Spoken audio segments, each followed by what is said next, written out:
Ladies and gentlemen, welcome to the Garage Gym Athlete Podcast. I'm your host, Jared Moon. The Garage Gym Athlete Podcast is a result of my desire to build better humans, unequivocal coaches, and autonomous athletes. I've spent the last several years obsessing over program design, nutrition, and every other way you can optimize human performance. This podcast distills the latest scientific research with what I've learned and blends it with the not-so-scientific field of mental toughness. We are here to build you into a dangerously effective athlete. If you enjoy this podcast, you can find out more about our training at garagegymathlete.com. And if you want to pursue more into the field of coaching and programming, head to endof3fitness.com. Thanks for listening.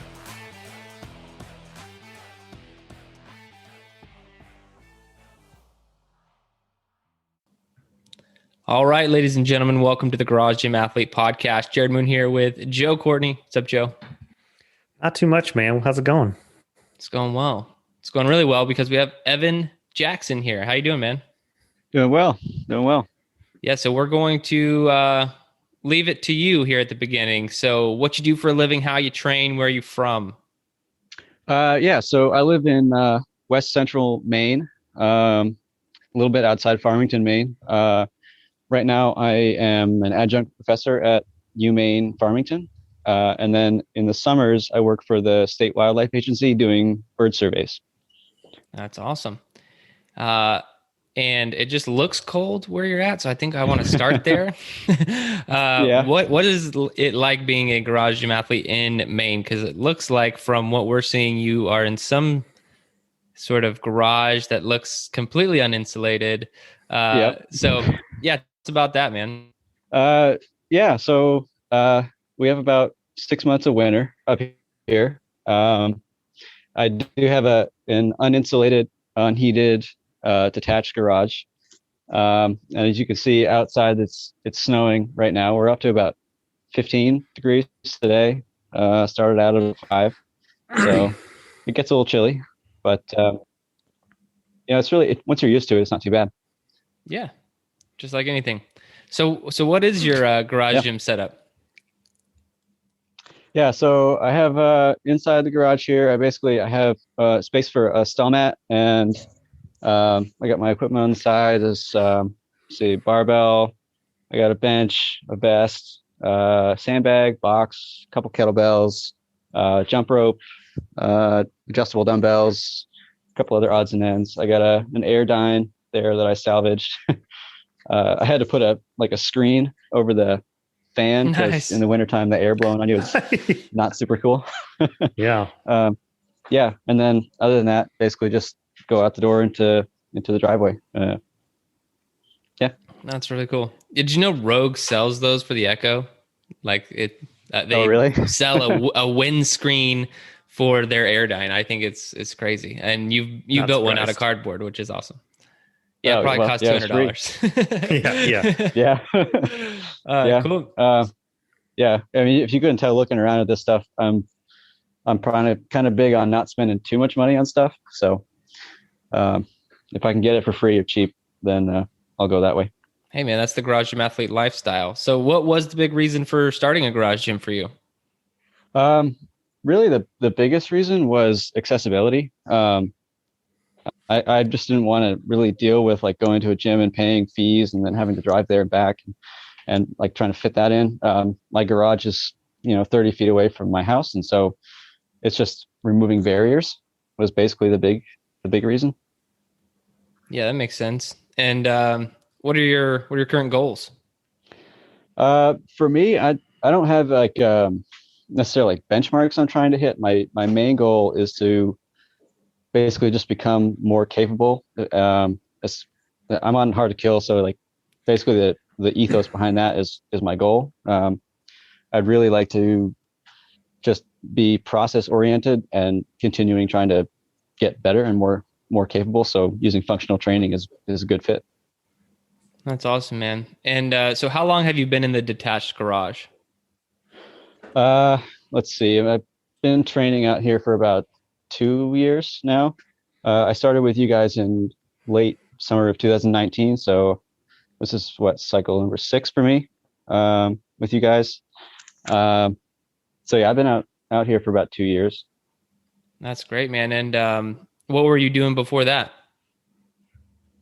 Really just kind of a lot of random stuff. I used to rely on my work to keep me fit. It was a lot of hiking and carrying odd, unusual, sometimes heavy objects through the woods. Um, so I used to rely on that, but my job has changed a little bit now, and so I didn't have that anymore. And basically what I decided was that I needed to get into some actual like structured training to make up for it, which I had never really looked into much. Um, so that was basically the reason. I just felt like I had to do something to keep in shape. Yeah, man. So what was it like going from, you know, that your work to more structured training? Was that a hard adjustment? Uh, Not really. I mean, the biggest thing was fitting it in. So, like in the summers when I do bird surveys, like this last year, I was doing secretive marsh bird surveys, and so I had to be up and like in the marshes before it got light outside. And then through like the whole morning doing surveys, and so I couldn't really do anything in the morning, so which means I had to fit it in the afternoons with the rest of the stuff I have to do. And so we live on like a little, I guess I call it a homestead. So we have like goats and chickens and stuff like that. So fitting like that in on a daily basis, which you can't really move around too much, makes it a little bit challenging sometimes. But other than that, it's not too bad fitting it in. I just make sure that I get out here in the morning and get it done before I move on to other stuff. And did you just say you were a farmer? Yeah, I wouldn't call myself a farmer. We keep animals, so we raise goats, chickens, ducks, and we have a garden. But it's really like personal use, so we don't really sell it. We sell eggs a little bit, but we raise all the other stuff for our own use. So a lot of people around here where I live now have goats or chickens, and my wife kind of wants to do one or the other. Which one should I start with? Chickens. Chickens? Absolutely chickens. Yeah. Okay. Yeah. Hoofed animals are a big step up in terms of like commitment and cost and headache. The chickens are pretty easy. Yeah, my neighbor, like a couple down, has like 5 or 6 goats, and they just seem like little jerks.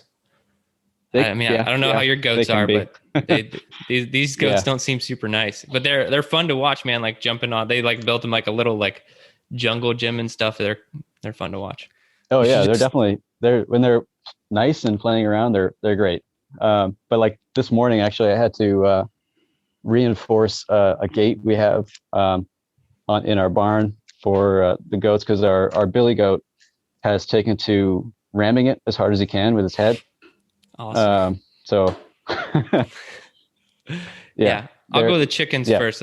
I got to build a really good coop because there's like bobcats and stuff. But yeah, I'll go with chickens. For sure. Free eggs, man. Yeah. Oh, and they're the best eggs you're ever going to eat. Yeah. So how do you like training in your garage overall, even with the cold? Oh, I love it. I mean, like I said before, like it's 30 feet away.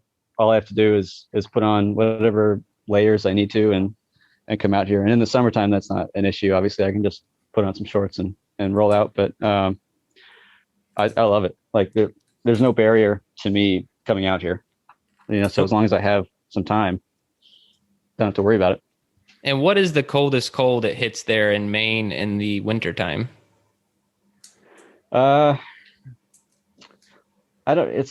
It kind of changes every year. Like this is actually kind of a mild winter for us. But like I would say minus 20. Yes, maybe. That's great. That is. So I just want to know a little bit more about that. Like, what do you wear when you're facing -20 in a detached garage with no insulation? Are you like fully suited up, or you just deal with it? You're like, I'm cold, but whatever. So usually I'll like put enough layers on so that I'm a little bit cold when I first go outside, but then when you start actually training, like you warm up pretty quick, at least I do.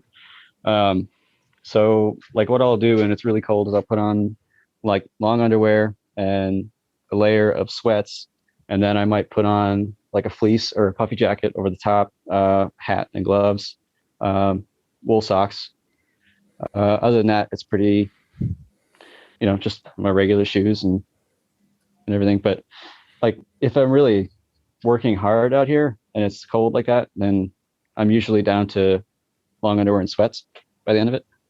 Yeah. So bodyweight workouts, you're pretty much wearing like 20 pounds you're almost like doing all of those with a vest on in the winter. Yeah.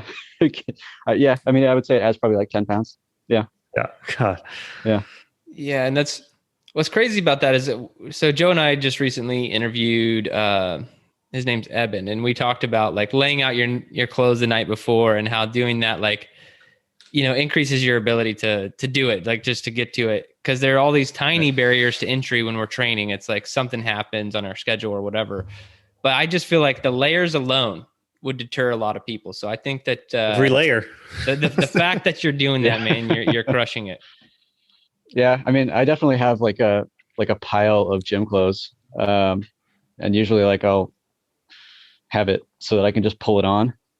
So definitely that helps. If you look at the forecast ahead of time, then you kind of know what you're in for. So like if it's going to be 0, like I'm going to want my long johns and sweats and a fleece, or like if it's 15, I can probably get away without the extra fleece, or if it's 20, I don't need the long underwear. Like you kind of get to know what you're going to need, or like if you're going to be outside running, depending how much wind there is, you might want like a shell on top. You just get used to it. It's great, man. Well, let's get into these other questions. What's the hardest workout you've ever done? Yeah, so I actually had kind of a hard time thinking of this one, but I think after it, like I've spent some heinous days out in the field for work, but those aren't really workouts. So I think the hardest workout I've ever done might be Patriot, the Meet Yourself Saturday Patriot. Yeah. That one was brutal when I did it the first time. And then the other one I was thinking about was the 25-minute lunge test, which is not hard like during it, but I couldn't walk for like 5 days after the first time I did it. It's normal. And like we have steps to get up into our house, and so like coming in and out of the house was a little bit brutal after that one. But I think the hardest one when I was doing it was probably Patriot. Yeah, that one's challenging, and it sneaks up on you too. Those are days you just avoid the toilet and things like that. And things like that. Yeah. Anything that's a seat. Yeah. Like, once I'm down, this is where I am. Because the descent is the worst part. Like standing up sucks, but like the lowering down, there's no lowering down. You just fall. It's controlled falling. Yeah. All right, man. In your opinion, what's the best activity for building mental toughness? I think the best thing that you can do is spend time outside, especially like in the elements. So like if you're training and there's running on the schedule, go running in the rain or in the snow, or like as long as you're not like going to get run over by a plow or something, go do it outside and expose yourself to that. Like if it's cold, go out in the cold. If it's raining, go out in the rain. Because it's almost never as bad as you think it's going to be. It's almost never something from spending a lot of time outside. You know that you can deal with it. So I think that one is a really good. Or also if you can spend time like backpacking is really good for mental toughness, because like you're going to have days and days of carrying a lot of weight up and down things. So that's always been a favorite too. But I think the most accessible thing is just going out into whatever is happening outside. I like that, man. You have a very practical outlook on like that fitness goals and stuff, like what you were just saying, that for toughness and also, training. You went from having an active job and even your active hobbies to, well, I'm not as active anymore, so let me just add some working out in, and then just keeping up with all that stuff too is pretty cool. Very, very good.